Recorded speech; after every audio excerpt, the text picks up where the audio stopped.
Bismillahirrahmanirrahim. Assalamualaikum warahmatullahi wabarakatuh. Innal hamdalillah nahmaduhu wa nasta'inuhu wa nastaghfiruh wa na'udzu billahi min shururi anfusina wa min sayyiati a'malina. Man yahdihillahu fala mudilla lahu wa man yudlil fala hadiyalah. Asyhadu an la ilaha illallah wahdahu la syarika lah wa asyhadu anna Muhammadan abduhu wa rasuluh. Allahumma salli wa sallim wa barik ala sayyidina Muhammadin wa ala alihi wa sahbihi ajma'in. Allahumma faqihna fid din wa 'allimna at-ta'wil, amma ba'd. Ila hadratin Nabi sallallahu alaihi wasallam wa ala alihi wa azwajihi wa dhurriyyatihi wa ahli baitihi wa ila hadrati ikhwani minal anbiya wal mursalin wal awliya was shuhada'i salihin wal aminin al musannifin wal musannifin al mukhlasin wa nakhususan Syekh Ahmad Ibn Athaillah As-Sakandari rahimahullah wa nafa'ana bihi wa bi ulumi fid dharain, amin. Al-Fatihah. A'udzu billahi minasy syaithanir rajim. Bismillahirrahmanirrahim. Alhamdulillahi rabbil alamin. Arrahmanir rahim. Maliki yaumiddin. Iyyaka na'budu wa iyyaka nasta'in. Ihdinas siratal mustaqim. Siratal ladzina an'amta 'alaihim ghairil maghdubi 'alaihim waladdallin. Amin. Qala al-muallif rahimahullah ta'ala wa nafa'ana bihi wa bi'ulumi fid dharain, amin. Nomor 8, beliau berkata, idza fataha laka wijhatan min at-ta'arrufi fala tubali ma'aha in qalla 'amaluk fa innahu ma fatahaha laka illa wa huwa yuridu an yata'arrafa ilayka. Alam ta'lam anna at-ta'arrufa huwa mawriduhu 'alayka wal a'malu ant muhdiha ilayh wa aynama tuhdihi ilayh mimma huwa mawriduhu 'alayka. Kemarin kita bahas tentang janji Allah, tentang doa-doa yang tidak mungkin Allah tolak, Allah pasti mengijabah. Begitupun janji-janji Allah Subhanahu wa taala pasti terpenuhi. Kalau kita merasa terlambat, itu bukan karena Allah terlambat ngasih, tapi karena belum waktunya. Di Allah itu selalu perhatian ke kita. Janjinya tidak pernah terlambat sebenarnya. Kita yang gak sabaran, atau kita yang memaksa bentuknya harus sesuai keinginan kita. Padahal mungkin sudah lama Allah kabulkan dalam bentuk yang lain. Kita minta A, Allah kasih B, tapi udah lama, tapi kita merasa belum dikasih, padahal udah lama Allah ngasih. Cuma bentuknya tidak sesuai dengan keinginan kita.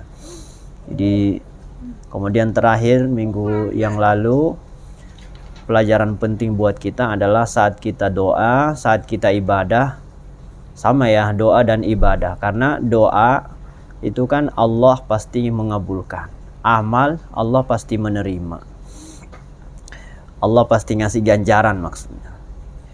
Nah, cuma ganjarannya terserah Allah. Mungkin disiapkan di akhirat atau di dunia ini, terserah Allah. Kita nggak perlu maksain harus dibalas di dunia ini.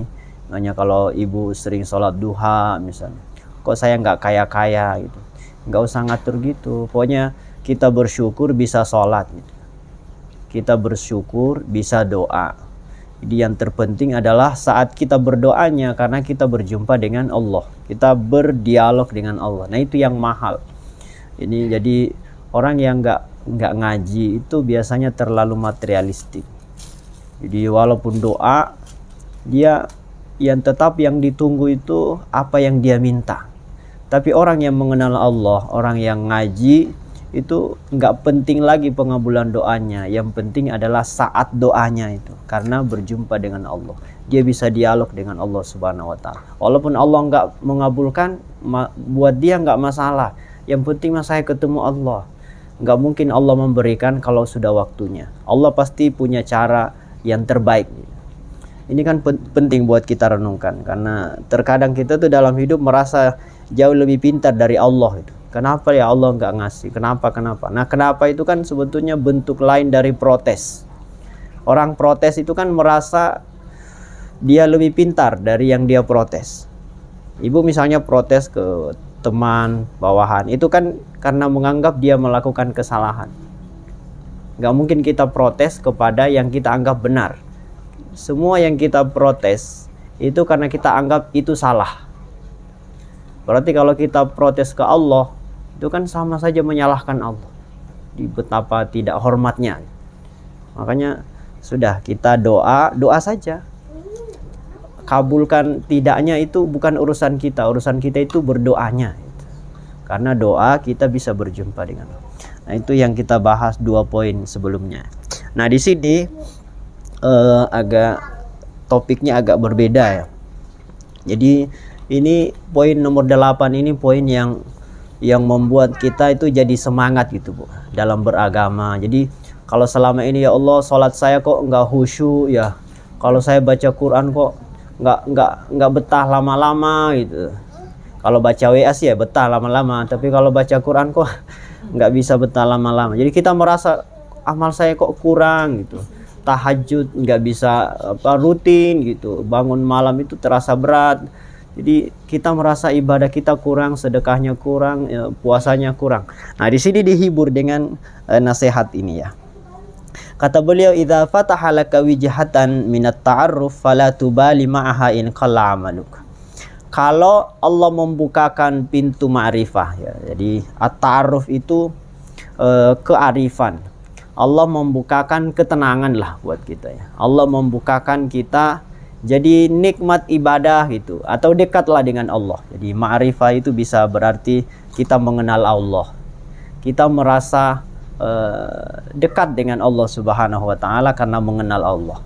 Jadi kalau Allah bukakan pintu mengenal Allah, pintu untuk dekat dengan Allah, maka fala tubali ma'aha in qalla amaluk. Enggak usah kamu peduli tentang amalmu yang sedikit.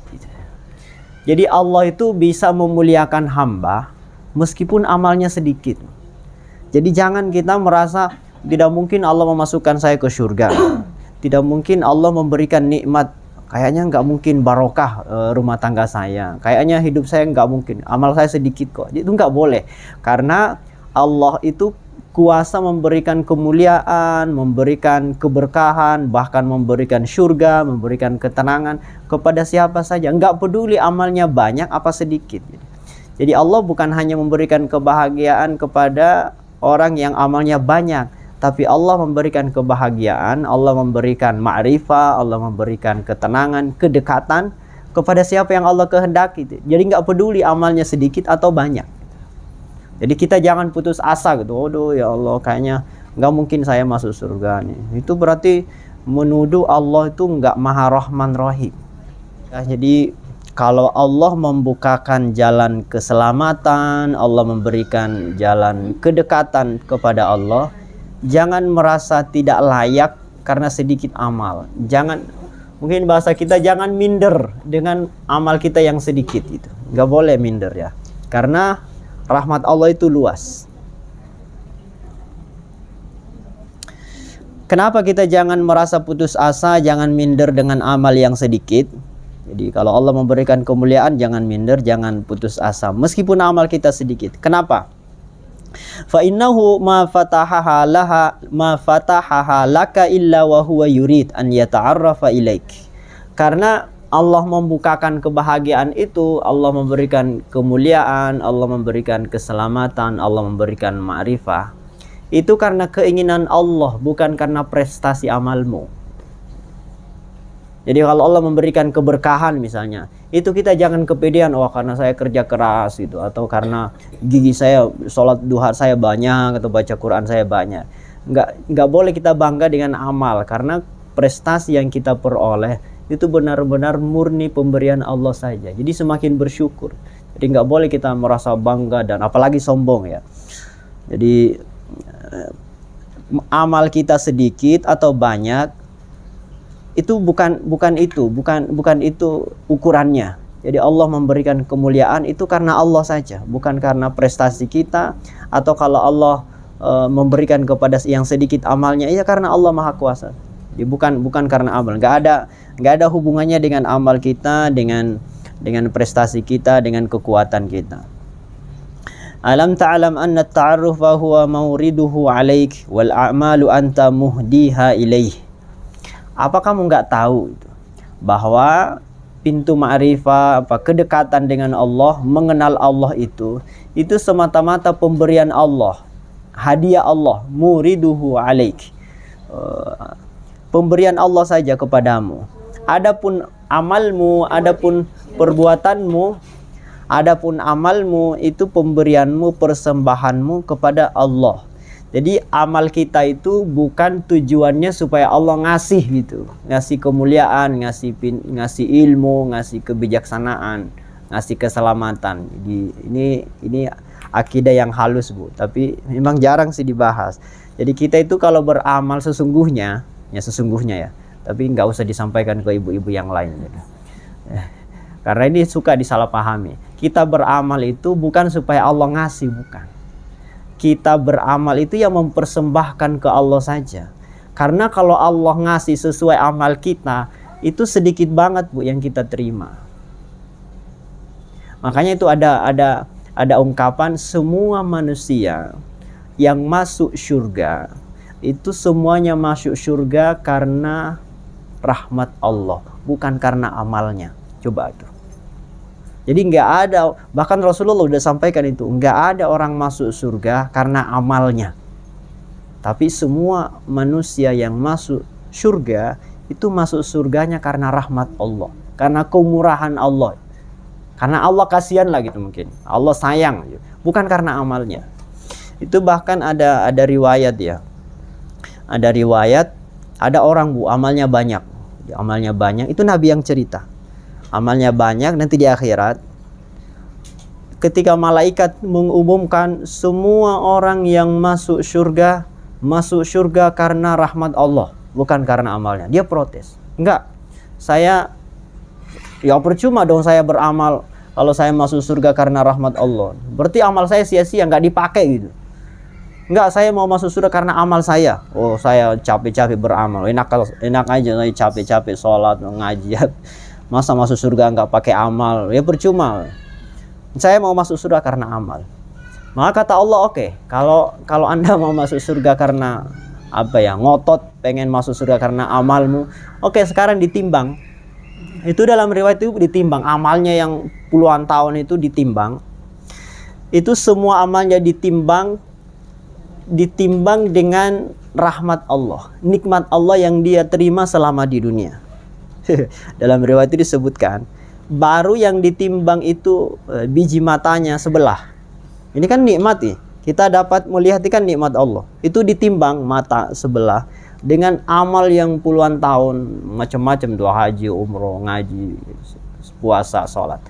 Itu ternyata nikmat mata itu masih lebih berat dibanding sholat yang puluhan tahun. Itu baru mata, belum dua, belum ginjal, belum jantung. Oh, itu kan nikmat Allah nggak terhitung. Saraf-saraf kita ini berapa yang berfungsi? Siapa yang bisa menciptakan otak yang segitu rumitnya? Itu kan semua nikmat Allah. Jadi oke, kalau kamu mau masuk surga karena amalmu, oke lah. Allah juga pengen mempertimbangkan pemberiannya. Jadi kita sholat, kita puasa itu karena rahmat Allah. Coba, ibu kan nggak bisa puasa kalau nggak sehat. Kita kan butuh sehat ya. Kita mau puasa butuh sehat, mau sholat butuh sehat, butuh pakaian. Semua orang itu bukan hanya di akhirat, di dunia ini juga. Itu karena rahmat Allah. Jadi jangan kita membayangkan kalau orang rajin sholat harus kaya, enggak. Semua dengan rahmat Allah. Suka-suka Allah membuat kaya, mau orang kafir dibikin kaya, itu terserah Allah. Kita mah beribadah kepada Allah karena kita tahu kita ini hamba. Udah gitu ya. Jadi semua ibadah yang kita lakukan jangan tujuannya untuk nuntut balasan, enggak. Karena kalau masih nuntut balasan, itu berarti kita ibadah itu bukan karena Allah, tapi balasan. Agak berat, tapi ya harusnya memang begitu. Kita beribadah ya karena kita hamba Allah. Kalau kita nuntut surga, andai kata Allah nggak menciptakan surga misalnya, apa kita masih ibadah? Kira-kira gimana Bu? Andai kata, kita berandai aja, andai kata Allah nggak menciptakan surga, nggak ada surga, nggak ada pahala gitu, masih sholat nggak? Iya kan? Berarti kita sholat tuh untuk apa? Sama dengan seorang anak disuruh sama orang tuanya, beli ini ke toko, saya dikasih apa? Kan kurang ajar bener tuh. Bandingkan dengan anak, misalnya Zoa disuruh gitu, terus nggak nuntut gitu. Kan enak ya nyuruh anak nggak nuntut dikasih apa. Kenapa kamu patuh kepada orang tuamu? Kan nggak dikasih apa-apa, nggak dikasih. Karena saya anak. Coba betapa dalamnya pengetahuan anak itu. Kalau dia patuh ke orang tuanya padahal nggak dikasih apa-apa, alasannya karena saya anak. Tapi kan anak itu belum tahu. Nah ya kayak karena namanya anak nggak tahu. Maka kita kepada Allah juga jangan kayak anak-anak. Kalau nggak ada surga nggak mau sholat, itu kan kayak anak-anak. Nunggu dikasih apa baru mau, dikasih apa baru mau. Nah kita mau kajian kitab-kitab kayak gini itu untuk menguatkan keimanan kita bahwa apapun, kalau selama kita hamba mau dikasih apapun oleh Allah tetap kita patuh gitu, karena kita hamba.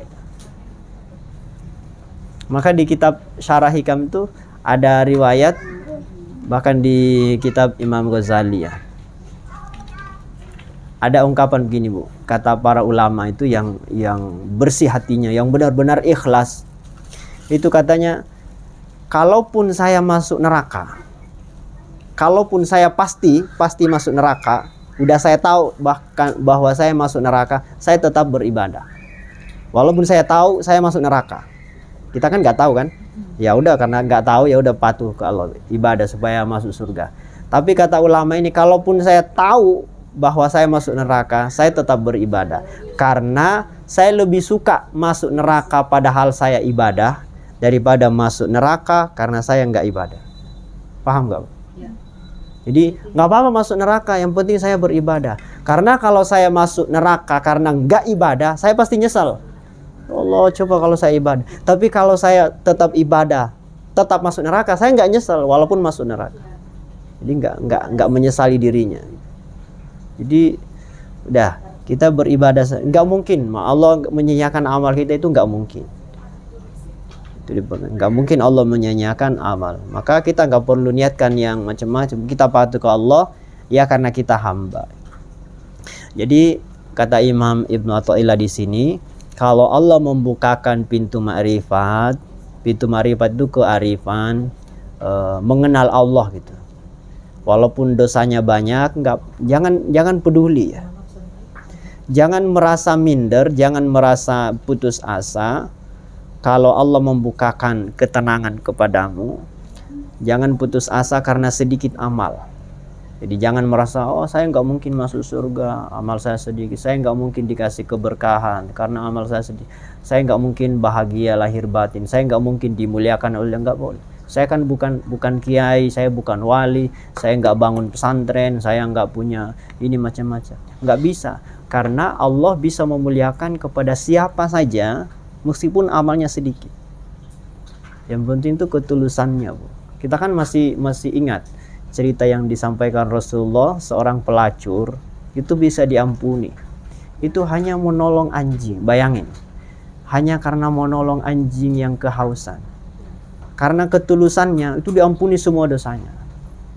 Kayak apa itu kemuliaan Allah kalau mau mengangkat derajat hambanya walaupun amalnya nggak ada sama sekali.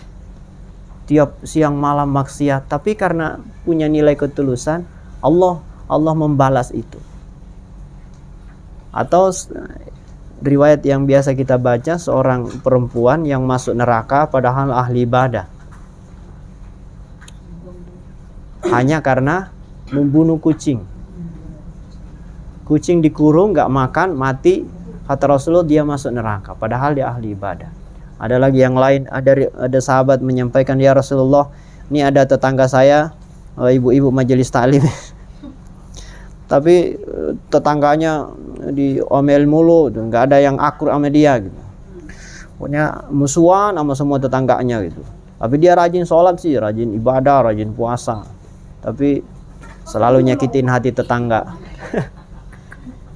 Kata Rasulullah, la khaira fiha, dia nggak punya kebaikan sama sekali. Ia min ahlin nar, dia termasuk penghuni neraka. Sampai begitu. Jadi jangan bangga dengan amal yang banyak dan jangan minder dengan amal yang sedikit. Karena kita tetap percaya kepada Allah. Allah bisa memberikan kemuliaan kepada siapapun. Pada siapa. Jadi tetap kita harus semangat, Bu. Jangan, waduh, Pak, saya ngajinya sesekali, baca Qur'annya dikit, apalagi masih boleh potan bacaan Qur'annya. Nggak apa-apa. Karena Allah bisa memuliakan kepada siapa saja. Dan kadang-kadang yang mulia di sisi Allah itu di mata manusia orangnya biasa saja. Itu kalau kita baca cerita Nabi Musa dan Nabi Khidir, itu mengerikan sekali. Karena awalnya Nabi Khidir itu dianggap orang biasa. Jadi sama tetangganya sesama nelayan, itu dianggap orang nggak punya kemuliaan sama sekali. Tapi tiba-tiba orang jadi heboh karena Nabi Musa datang. Saya mencari seorang yang gini nih. Ternyata si Khidir yang dicari oleh Nabi Musa. Kata Nabi Musa, saya diperintahkan oleh Allah untuk berguru sama dia. Tetangganya Khidir pada kaget. Masa orang kayak gitu gurunya Nabi Musa lagi. Akhirnya ya, tapi Nabi Khidirnya ngasih persyaratan yang berat. Nabi Musa, kamu boleh berguru sama saya, tapi kamu nggak boleh nanya. Kalau ada yang saya lakukan ya udah liatin aja, jangan nanya. Kata Nabi Musa, ya udahlah, insya Allah saya nggak akan nanya. Jalan bareng gitu. Khidir sama Nabi Musa jalan. Akhirnya sampai di pantai pinggir laut, ada banyak perahu-perahu. Itu dibolongin, Bu, perahunya sama Nabi Khidir, bolongin satu-satu. Nabi Musa nggak tahan. Kasihan banget, kan kasihan para nelayan, perahunya dibolongin satu-satu. Ntar mereka makan apa?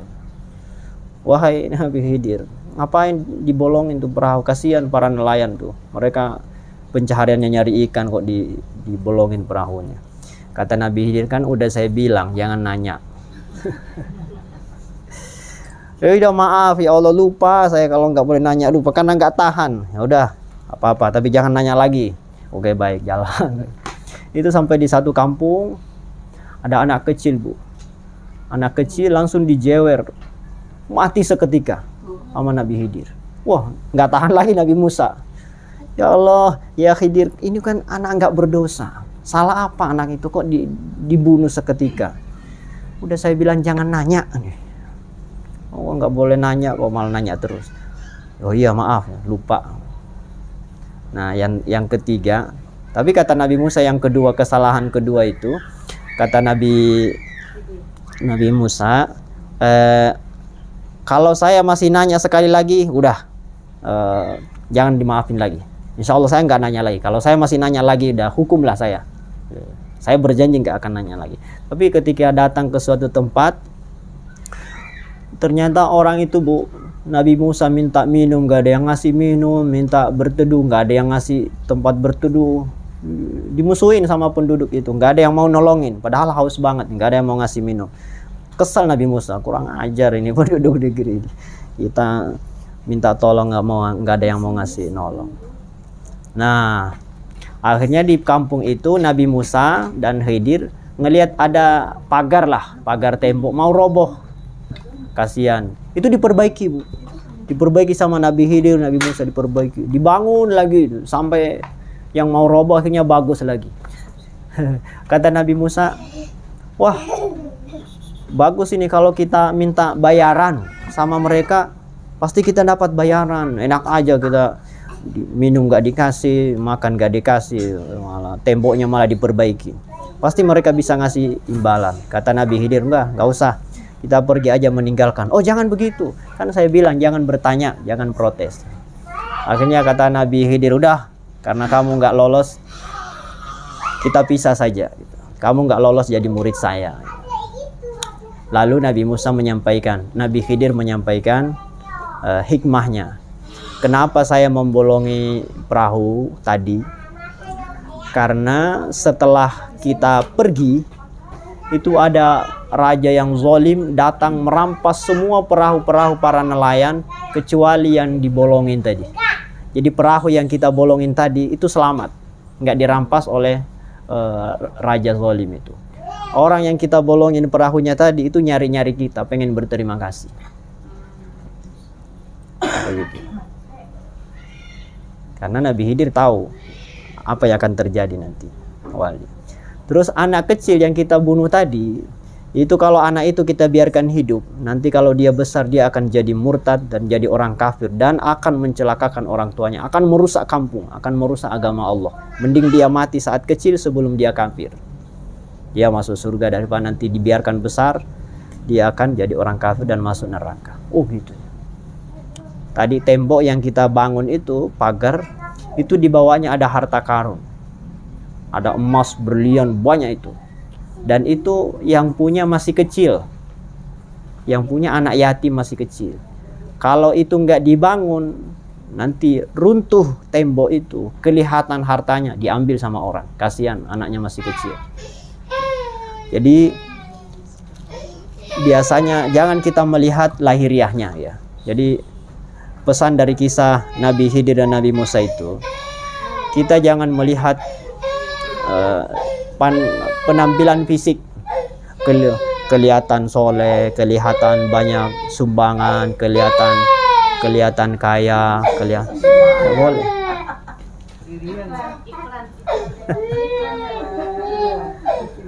Karena Allah bisa memberikan kemuliaan kepada orang-orang yang kita mungkin nggak menyangka dia orang mulia.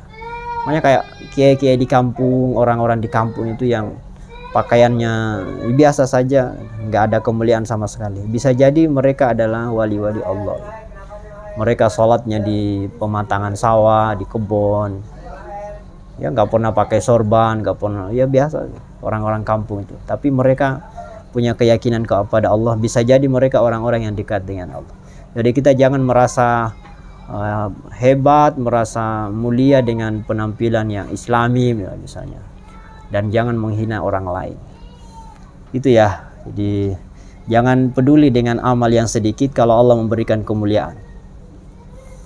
Termasuk nanti di surga atau di akhirat, Allah hanya memasukkan ke surga dengan rahmat Allah saja, bukan karena amal. Amal kita itu ya persembahan kita ke Allah. Karena kita hamba, kita hidup di dunia ini diciptakan untuk ibadah, ya udah ibadah. Mengenai akhirat nanti itu urusan Allah Subhanahu wa taala. Kita baca sedikit penjelasannya ya. Di halaman 21. Ma'rifat atau mengenal Allah itu adalah puncak keuntungan seorang hamba. Di ma'rifat itu sesungguhnya kesadaran. Jadi kita jadi sadar tentang Allah. Jadi ibu kalau misalnya dapat musibah ya nggak apa-apa, Allah memberikan. Jadi ada kesadaran, oh ini cara Allah, oh beginilah Allah, oh saya harus patuh ke Allah. Jadi kesadaran kita tentang Allah itu namanya ma'rifah. Itu adalah puncak keuntungan seorang hamba. Orang yang bisa sadar ke Allah itu orang yang beruntung. Dan itu mahal, Bu. Kita kan biasanya apa-apa yang kita alami itu kita selalu didikte oleh sebab akibat. Kalau kita sakit, ya Allah kenapa saya tadi itu nggak istirahat, kenapa? Jadi kita melihat yang lahiriahnya saja. Kenapa ya, kenapa ya? Kenapa makan saya, kenapa saya makan itu? Jadi Allah itu seolah-olah nggak ada di kamus dia. Jarang dia punya masalah disandarkan ke Allah. Nah itu berarti orang belum ma'rifah. Tapi orang ma'rifah itu apa saja itu Allah semua. Dapat yang sedih-sedih, yang menyakitkan, ya Allah menguji saya. Dapat prestasi, dapat keberuntungan, ya ini pemberian Allah. Jadi enggak menguji diri sendiri, tapi semua diserahkan ke Allah. Karena dia sudah sadar kepada Allah. Maka apabila Tuhan telah membukakan bagimu suatu jalan untuk mengenal kepadanya, maka tidak usah kau hiraukan berapa banyak amal perbuatanmu, meskipun masih sangat sedikit amal kebaikanmu. Sebab ma'rifat itu suatu karunia pemberian yang langsung dari Allah. Maka ia sekali-kali tidak bergantung kepada banyak atau sedikitnya amal kebaikan. Abu Hurairah radhiyallahu anhu berkata, Rasulullah sallallahu alaihi wasallam bersabda, apabila aku memuji hambaku, kata Allah dalam hadis qudsi, apabila aku menguji hambaku yang beriman, kemudian ia tidak mengeluh kepada pengunjungnya, maka aku lepaskan ia dari ikatanku, dan aku gantikan baginya daging dan darah yang lebih baik dari yang semula, dan ia boleh memperbaharui amal sebab yang lalu telah diampuni semua. Jadi kalau kita mau mengeluh terhadap hamba-hamba Allah yang lain, Allah itu akan marah, akan murka, karena Allah tergantikan. Maka apapun yang kita lakukan, ya tetap saja sandarkan kepada Allah Subhanahu wa taala. Kita satu lagi ya. Jadi ini nomor 8, itu tentang kemurahan Allah untuk membukakan kesadaran atau ma'rifah kepada hambanya. Jangan merasa minder, sekali lagi jangan merasa putus asa. Demikian pula amal yang banyak, jangan bangga dan jangan sombong. Kemudian yang nomor 9, kata beliau, tanawwa'at ajnasul a'mali litanawwu'i waridatil ahwali. Beraneka ragam atau macam-macam jenis amal yang beragam, berjenis-jenis itu. Ada sholat, ada puasa, ada zakat, ada baca Quran, ada amal, ada hablum minallah, ada hablum minannas, macam-macam kan amal perbuatan itu. Kenapa amal perbuatan banyak macamnya, bermacam-macam? Karena bermacam-macam pula karunia Allah, litanawwu'i waridatil ahwal. Karena bermacam-macam pula karunia Allah atau ahwal yang Allah berikan kepada hambanya. Jadi kalau banyak amal soleh, itu karena Allah pengen nunggu kita di banyak jalan gitu. Jadi ada yang nggak bisa tembus dengan sholat, mungkin dia tembus dengan puasa. Maksudnya dia menemui Allah dengan melalui puasa. Dia bisa dekat dengan Allah melalui itu. Ada yang sholatnya biasa, puasanya biasa, tapi melalui sedekah. Ada yang melalui berbakti kepada orang tua. Ada yang melalui bacaan Quran. Ada yang melalui amal-amal sosial. Jadi banyak cara untuk dekat dengan Allah Subhanahu wa taala. Karena semua itu adalah karunia Allah. Jadi ibadah itu pertama bentuk kemurahan Allah. Kan Allah bisa ditemui. Ibadah itu adalah cara Allah ditemui. Kita menemui Allah lewat puasa, kita menemui Allah lewat zakat, kita menemui Allah dengan tasbih, dengan bacaan Quran, dengan sedekah. Jadi banyak cara kita menemui Allah gitu. Dan itu tentu saja adalah karena kemurahan Allah. Kayak apa Allah kalau nggak bisa ditemui? Kita menemui menteri, menemui gubernur, wali kota aja kan susah. Allah itu ngasih jalan kok banyak gitu. Coba kalau pejabat-pejabat itu kan susahnya bukan main. Harus ketemu ini, harus punya janjian, segala macam. Allah itu malah banyak. Ya, bisa lewat sholat, bisa lewat ini, macam-macam. Karena karunia Allah itu sangat banyak. Jadi sholat itu, ibadah itu karunia Allah, Bu. Bukan kewajiban, bukan beban. Ibadah itu karunia Allah. Jadi orang yang sholat, orang yang mendapat karunia Allah. Makanya ya, coba kita baca surah Al-Fatihah. Siratal ladina an'amta alaihim. Kita akan minta, ya Allah, ihdinas siratal mustaqim. Ya Allah, karuniakan kami jalan yang lurus. Ya, jalan yang lurus ya, yang nggak neko-neko ya. Jalan yang lurus. Ya, makna jalan lurus pertama di sini adalah kita tetap ibadah kepada Allah apapun yang terjadi. Jadi saat kita diuji, saat kita diberikan prestasi, ya sholatnya itu tetap. Kita kan jangan terbang saat mendapat prestasi, dan jangan tumbang saat diuji dengan penyakit, diuji dengan yang menyakitkan. Itu nanti nggak stabil. Jadi shiratal mustaqim adalah jalan orang yang hidupnya stabil. Sama saja, jadi dapat untungnya biasa, tetap aja sholatnya mah tetap, nggak ngaruh gitu. Jangan banyak untung, rajin, tapi giliran bangkrut, nggak pernah sholat lagi. Wah, itu kan berarti nggak shiratal mustaqim. Fluktuatif ya, belin plan. Jadi nggak stabil. Kita pengennya stabil. Pokoknya tetap aja tetap. Ada juga orang yang kalau diejek, dibully, itu jadi jatuh, jadi nggak semangat. Saya nggak mau ngaji loh, dibully terus. Jadi penilaian orang mempengaruhi dia. Aduh, Shiratal Mustaqim dia itu tetap kokoh apapun yang terjadi ya. Ibadahnya mah tetap aja, apalagi akidahnya, apapun ujian apapun. Nah, orang yang Shiratal Mustaqim ini kata Allah Shiratal ladzina an'amta alaihim. Jalannya orang yang diberi nikmat. Coba bayangin. Jadi Allah bilang orang yang hidupnya bisa lurus itu orang yang diberi nikmat. Berarti sholat itu nikmat, Bu. Karena kan ya Allah berikan kami jalan yang lurus. Jalannya orang-orang yang diberi nikmat. Dan di Al-Fatihah itu nggak ada orang diberi nikmat harta, nggak ada. Orang yang diberi nikmat ternyata Shiratal Mustaqim. Orang yang lurus jalannya itu nikmat, Bu. Maka ibu bisa puasa itu nikmat. Bisa sholat itu nikmat. Bisa zikir, bisa baca Quran, semua itu nikmat. An'amta alaihim. Engkau beri nikmat kepada mereka. Ya Allah, berikan kami jalannya, jalan yang lurus, jalannya orang-orang yang nikmat. Apakah ya Allah berikan kami jalan orang-orang yang kaya? Enggak mungkin ya Allah jalan yang lurus, jalannya orang kaya. Enggak nyambung. Tentu saja kita minta ya Allah berikan jalan yang lurus orang-orang yang sholatnya istiqomah, ngajinya istiqomah, berbuat baiknya istiqomah, kan gitu. Dan itu disebutkan an'amta, orang yang diberi nikmat. Berarti apapun yang kita lakukan berupa kebaikan itu nikmat. Nikmat. Jadi misalnya kita punya uang 10.000, itu kan nikmat. Kalau kita infakkan itu jadi nikmat yang berlipat. Tapi kalau kita nggak infakkan ya nikmatnya cuma satu. Jadi mengeluarkannya, memberikan nikmat kepada orang lain, kita dapat nikmat dari Allah malah. Jadi beramal baik itu nikmat. Oh ini dalam ya, Masya Allah. Jadi apapun yang kita lakukan kebaikan itu, itulah nikmat. Jadi ibu jangan merasa saya nggak sering dapat gaji saya, suami saya gitu-gitu aja gitu.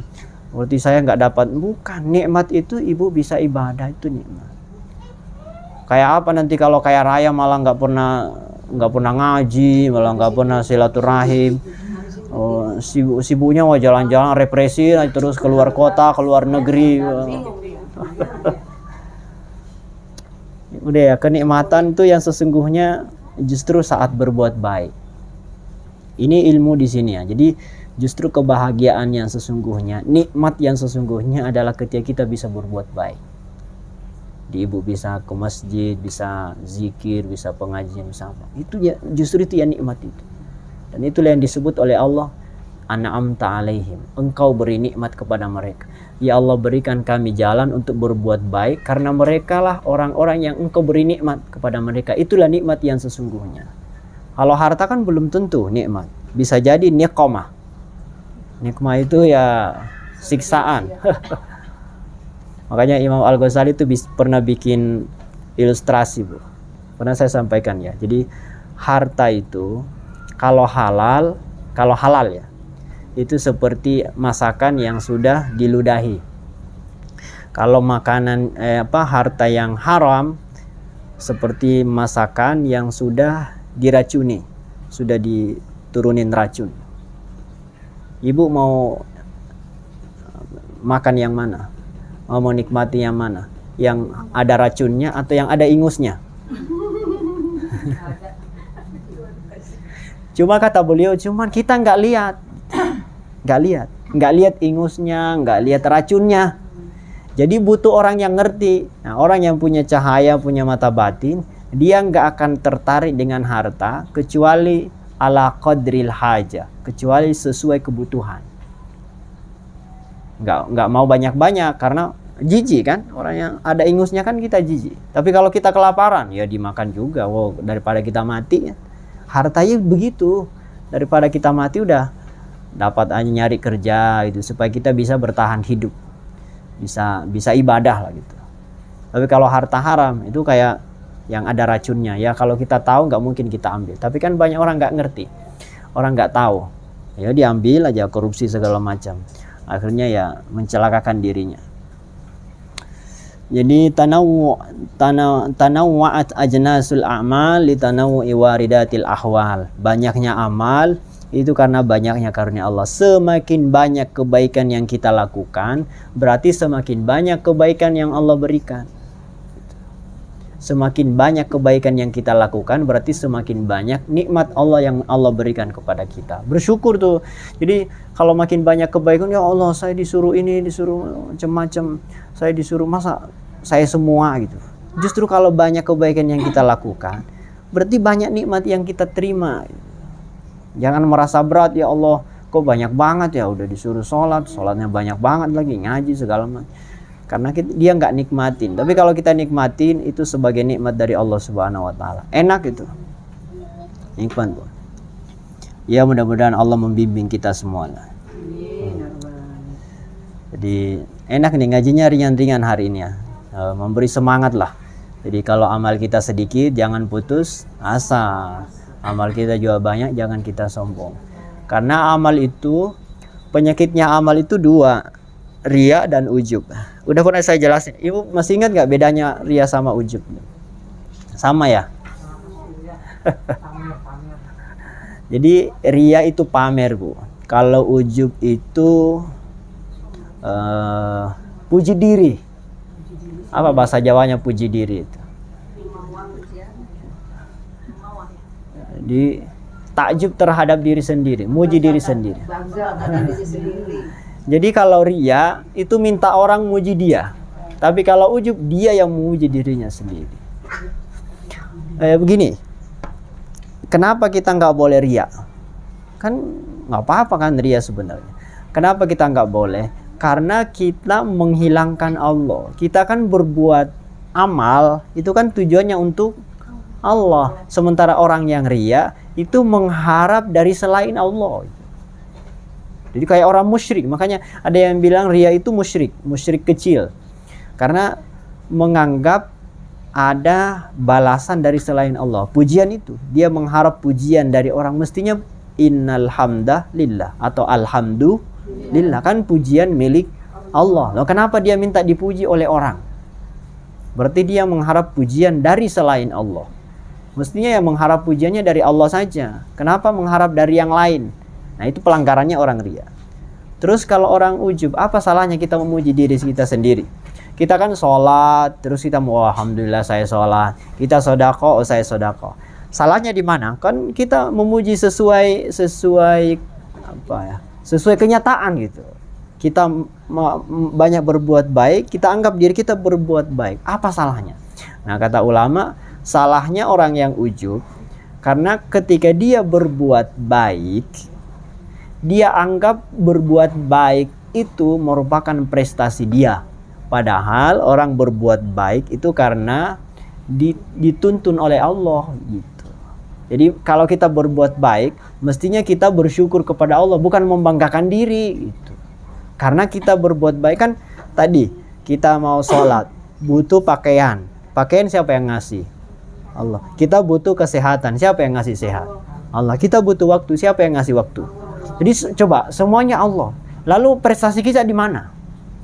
Ibu habis ngaji, oh saya habis ngaji. Kan kesempatan dikasih Allah, pengen ngaji, apa berniat, niat itu kan dituntun Allah.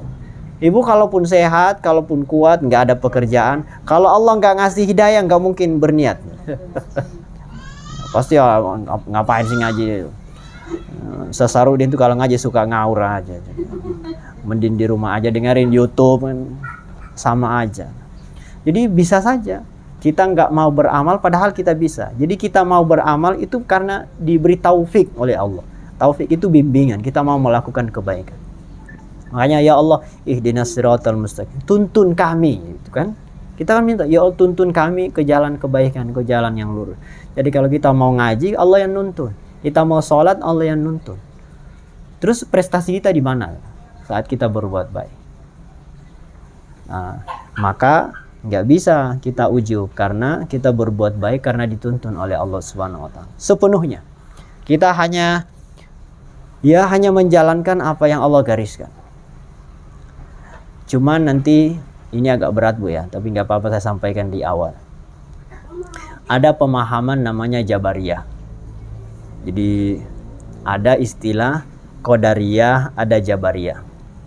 Ini hati-hati, jangan sampai kita kalau kamu menganggap semua itu dari Allah, kita sholat karena Allah yang Allah yang menuntun, nanti jadi Jabariyah dong. Beda ya.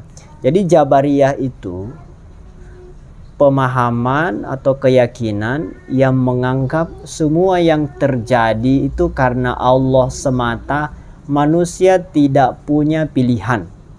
Itu Jabariyah. Jadi kalau ada yang mukul itu Allah. Itu kan ngeri sekali. Orang Jabariyah begitu, Bu.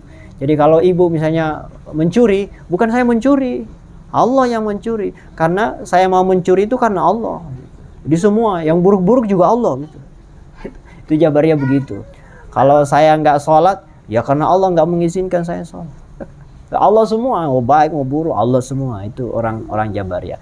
Nah kita memang kita sadar bahwa semua Allah yang nuntun. Tapi kita diberikan kekuatan untuk memilih. Nah memilih itu kita sendiri, bukan Allah. Misalnya ibu mau ngaji apa enggak?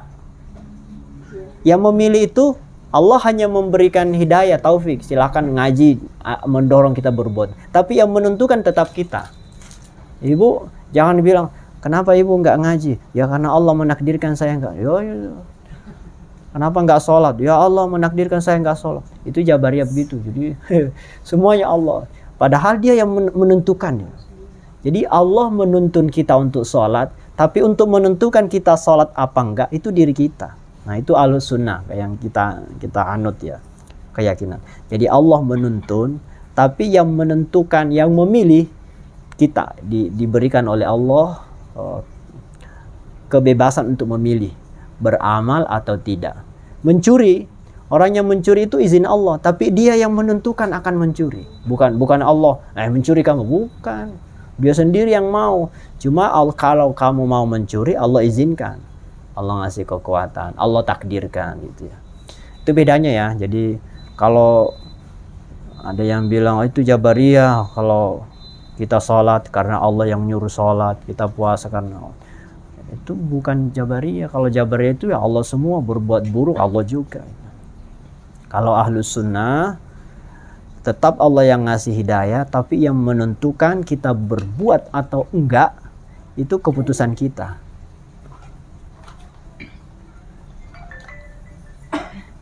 Nah kalau Qadariyah itu kebalikannya, Bu. Jadi Allah tuh nggak punya kuasa. Kita mau sholat, ya yang menentukan kita, bukan Allah. Itu terlalu melupakan Allah. Semuanya karena manusia. Nah kita itu tengah-tengahnya. Keyakinan Ahlus Sunnah itu di antara keduanya itu. Allah yang ngasih hidayah, Allah yang menuntun, tapi tetap kita yang menentukan. Jadi jangan salahkan Allah kalau ibu berbuat jahat itu karena ibu yang menentukan berbuat apa enggak. Allah hanya menuntun saja. Kalau cuman kalau sudah terjadi kita harus pasrah kepada Allah karena kita sudah berusaha. Tapi kalau belum terjadi kita diberikan kebebasan untuk memilih melakukan atau tidak. Nah itu yang jadi kita dapat surga, balasan itu dari memilih itu. Balasannya dari memilih. Karena kalau kita nggak memilih, ya ngapain dikasih surga? Ya, misalnya kita sholat karena Allah yang ngasih, semuanya Allah, kita nggak punya prestasi sama sekali. Terus ngapain dikasih surga? Kan kita nggak punya andil sama sekali. Kenapa kita dikasih surga?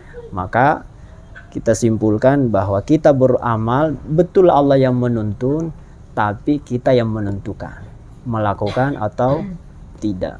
Itulah yang diberi balasan oleh Allah SWT. Jarang-jarang ibu ngaji Qadariyah, Jabariyah gitu. Itu beda tipis ya. Jadi Qadariyah, Jabariyah itu keyakinan yang semua Allah. Itu keyakinan yang termasuk dianggap menyimpang menurut Ahlus Sunnah wal Jamaah. Karena keburukan pun Allah. Itu kacau. Kalau ibu nempeleng anak itu karena Allah yang nyuruh nempel. Enak aja. Nanti nggak ada pengadilan tuh, nggak ada. Jadi semua kemungkaran karena Allah ya. padahal dia yang berbuat. Wallahu alam. Cukup ya, nggak usah banyak-banyak ngajinya. Ya, mungkin kesimpulannya dari ngaji kita hari ini adalah kita tetap semangat untuk beribadah kepada Allah Subhanahu wa taala, karena Allah bisa memberikan kemuliaan, Allah memberikan ma'rifat, Allah memberikan kesadaran, Allah memberikan keberkahan di dunia atau di akhirat. Enggak peduli amal kita sedikit atau banyak, tetap Allah Maha memberikan siapapun yang Allah kehendaki. Maka kita nggak boleh menjudge orang lain, oh dia pasti surga, oh dia masuk neraka, nggak boleh.